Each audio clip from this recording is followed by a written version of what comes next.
Hello and welcome back to our LSU football preview videos, CFP Championship Game Edition, sponsored by Hancock Whitney Bank. I'm Advocate Sports columnist Scott Rabalais with you on a Monday. Not a lot going on at LSU today.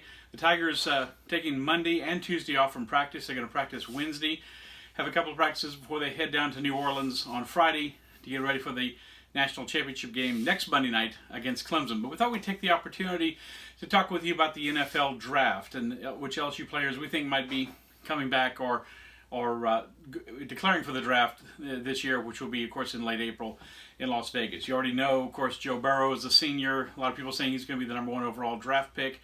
Some other seniors like Christian Fulton, the quarterback, is also going to be a #1 pick.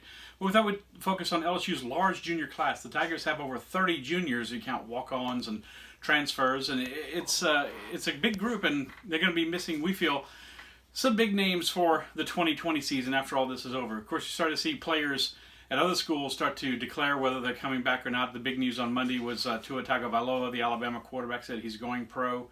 Dylan Moses, the linebacker from Alabama who played at U-High, is still waiting to make an announcement. We don't expect any LSU players to make an announcement before next Monday's championship game, but after that, they probably will start coming pretty fast and furious, and we thought we'd take a look at some of these. Some projected first-rounders. First of all, the linebacker Caleb Chesson, the LSU's top rush linebacker, we expect to go pro, along with junior wide receiver Justin Jefferson. Jacob Phillips, I think he's going to come back. Right now, you kind of see him as a third-round draft pick. We're gonna say he comes back. Grant Delpit, the All-America safety, the Thorpe Award winner, obviously a highly projected first-round draft pick. He's going to go.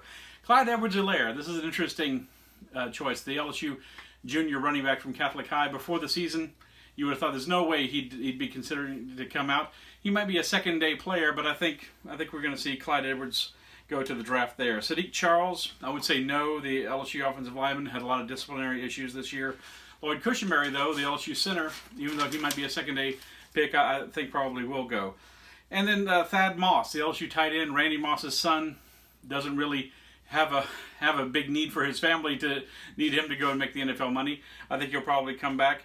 Glenn Logan, the defensive lineman, I'm going to say, even though he's not going to be projected as a high pick, I'm going to say he's also going to go pro. Of course, some other seniors who are going to go, as I said, Christian Fulton in the first round. Richard Lawrence could be a second-day player. And then Damian Lewis, the injured LSU offensive guard, looking like a third or fourth round pick as a senior for this draft. So a lot of players to be watching for after the national championship game. This LSU team will, of course, have a very different feel for 2020 when they return in the fall. We'll see who will be back or not. Once again, this is our LSU football video report, sponsored by Hancock Whitney Bank. We'll talk to you tomorrow.